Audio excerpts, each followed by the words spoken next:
ඔයාලා බලන්න මේ වීඩියෝ එක දිහා මේ වීඩියෝ එකේ මේ මිනිස්සු කරන මොංගල් මෝඩ වැඩ මේ තකතිරු වැඩ තමයි මේවා.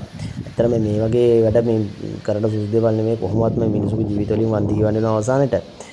මොකද මීට කලිමුත් මේ අම්පාරය මඩ කලපුව කාර්තික පැත්තෙත් මේ ළමෙක් ගහගෙන ගිහිල්ලා මූදර ගහගෙන ගිහිල්ලා ළමයාගේ ජීවිතෙන් වන්දි කියවේ ළමයා.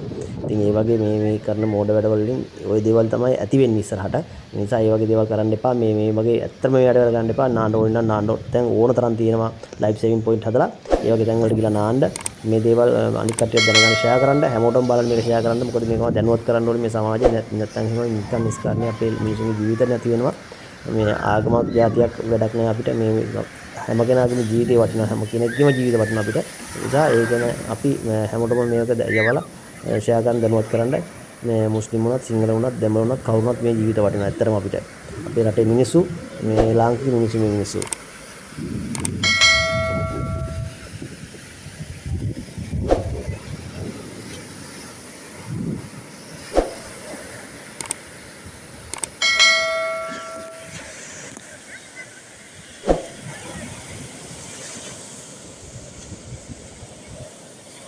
Mm-hmm.